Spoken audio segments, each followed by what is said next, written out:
તીર Jamnagar district cooperative bank લિમિટેડની મુખ્ય કચેરીના નવનિર્મિત સહકાર ભવનનું કેન્દ્રીય ગૃહ અને સહકારિતા મંત્રી અમિત શાહના હસ્તે વર્ચ્યુઅલ લોકાર્પણ કરવામાં આવ્યું છે।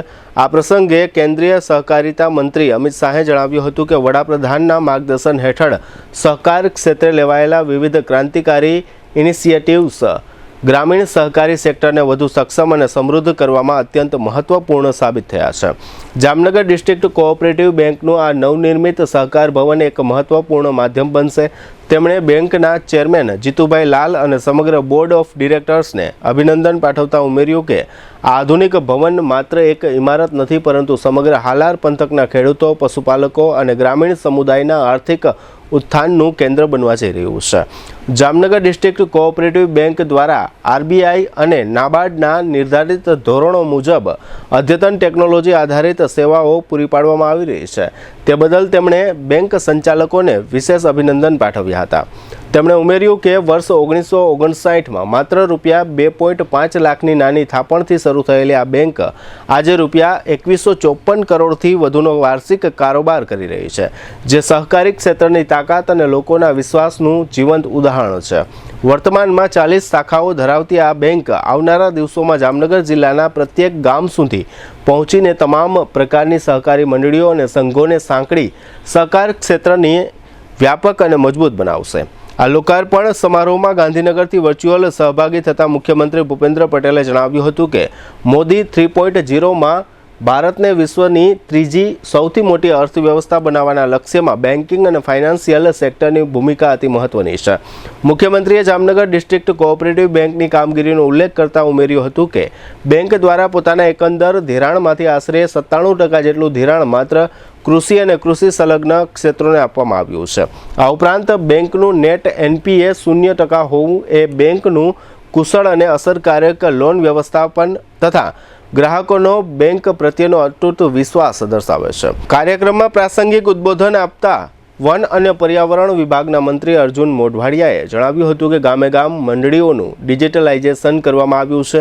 રાજ્ય સરકાર ખેડૂતોની સાથે મક્કમતાથી ઊભી છે, જેના ભાગરૂપે અતિવૃષ્ટિમાં ખેડૂતોને રૂપિયા 11,500 કરોડથી વધુની સહાય ચૂકવાય છે તથા ટેકાના ભાવે પૂરતી ખરીદી કરીને ખેડૂતોને સમૃદ્ધિના માર્ગે આગળ લઈ જવામાં આવી રહ્યા છે। આ પ્રસંગે કેબિનેટ મંત્રી જીતુભાઈ વાઘાણી, સાંસદ પૂનમબેન માડમ, પૂર્વ કેબિનેટ મંત્રી અને ધારાસભ્ય રાઘવજીભાઈ પટેલ તથા ધારાસભ્ય મુળુભાઈ બેરા તેમજ ગુજરાત સ્ટેટ કોઓપરેટિવ બેંકના ચેરમેન અજયભાઈ પટેલે પણ પોતાના ઉદ્બોધનમાં કેન્દ્ર તથા રાજ્ય સરકારના સબળ નેતૃત્વના માધ્યમથી સહકારી ક્ષેત્રનો થયેલ વિકાસ તથા જામનગર ડિસ્ટ્રિક્ટ કોઓપરેટિવ બેંકની ખેડૂતોના ઉત્થાનમાં ભૂમિકા વિશે મહત્વપૂર્ણ જાણકારી આપી હતી। આ તકે ધી ડિસ્ટ્રિક્ટ કોઓપરેટિવ બેંકના ચેરમેન જીતુભાઈ લાલે સ્વાગત વિધિ વડે સૌને આવકાર્યા હતા અને બેંકની કામગીરીની ઝીણવટભરી માહિતી રજૂ કરી હતી। જ્યારે કાર્યક્રમની આભાર વિધિ મૌલિક હાથીએ કરી હતી। ઉલ્લેખનીય છે કે અંદાજિત રૂપિયા 25 કરોડના ખર્ચે 25,000 ચોરસ ફૂટ ક્ષેત્રફળમાં નિર્માણ પામેલું આ નવનિર્મિત સહકાર ભવન બેન્કિંગ વિભાગીય તમામ સુવિધાઓથી સજ્જ છે, જેમાં meeting, training room, conference room ઉપરાંત ખેડૂતો માટે ખાસ ડોર્મિટરી, રેસ્ટ રૂમ, રસોડું, ડાઇનિંગ હોલ અને કિસાન છાત્રાલય જેવી વિવિધ વિશિષ્ટ સુવિધાઓ ઉપલબ્ધ કરાવવામાં આવી છે।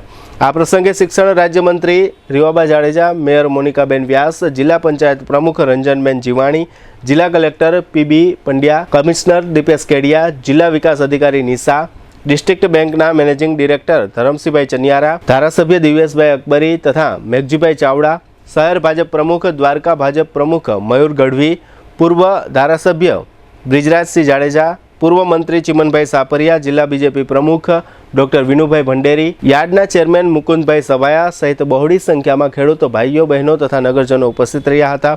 આ તકે જામનગર જિલ્લાના પ્રભારી મંત્રી અર્જુનભાઈ મોઢવાડિયાએ આપેલી વિગતો પ્રસ્તુત છે। જિલ્લા સહકારી બેંકના નવા મુખ્યાલય કેન્દ્રના ગૃહ અને સહકારિતા મંત્રી પરમ આદરણીય અમિતભાઈ શાહની વર્ચ્યુઅલ ઉપસ્થિતિમાં આ પ્રસંગે માનનીય મુખ્યમંત્રીશ્રીએ પણ આશીર્વચન આપ્યા વર્ચ્યુઅલ અને માનનીય મંત્રીશ્રી જીતુભાઈ વાઘાણી અને એપેક્સ બેંકના ચેરમેન અજયભાઈ પટેલે પણ ઉપસ્થિત રહીને માર્ગદર્શન. જામનગરની જે સહકારી બેંક, જિલ્લા સહકારી બેંક છે, એ બેંક પ્રગતિ કરતી આજે લગભગ 2100 કરોડ રૂપિયાનો અહીંયા કારોબાર કરે છે અને નફો કરતી બેંક છે અને અહીંયા ખેડૂતોની લગભગ 40 જેટલી બ્રાન્ચ ઉપસ્થિત છે. આજે એમનું જે મુખ્યાલય છે 25 કરોડના ખર્ચે આધુનિક મુખ્યાલયનું ઉદ્ઘાટન કરવામાં આવ્યું. સાથે સાથે આપણા જે સહકારિતા મંત્રી છે એમના વિઝન પ્રમાણે આ બેંક છે એની અંદર ડિજિટલ માધ્યમથી પેમેન્ટ કરવાનું, ગામો ગામ સહકારી મંડળીઓ ઊભી કરવાની અને ખેડૂતોને પારદર્શી રીતે બધો જ પ્રકારનો વ્યવહાર થાય એ પ્રકારનું આયોજન પણ આ બેંકમાં કર્યું છે.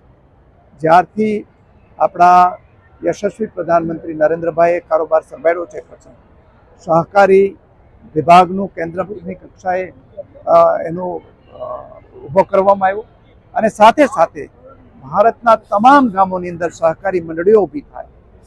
દરેક શહેરની અંદર 2 લાખની વસ્તી દીઠ એક અર્બન બેંક ઊભી થાય અને દરેક જિલ્લાની અંદર બેંકો પણ અસ્તિત્વમાં આવે એ પ્રકારે સહકારથી સમૃદ્ધિનું જે સંકલ્પ આપ્યો છે એને કારણે આવનારા દિવસોની અંદર દરેક નાગરિક સહકારી ભાવનાથી કામ કરીને સહકારના માધ્યમથી સમૃદ્ધ થાય એવો પ્રયાસ છે. હું માનનીય જીતુભાઈ લાલ અને એમની સમગ્ર ટીમને અભિનંદન પાઠવું.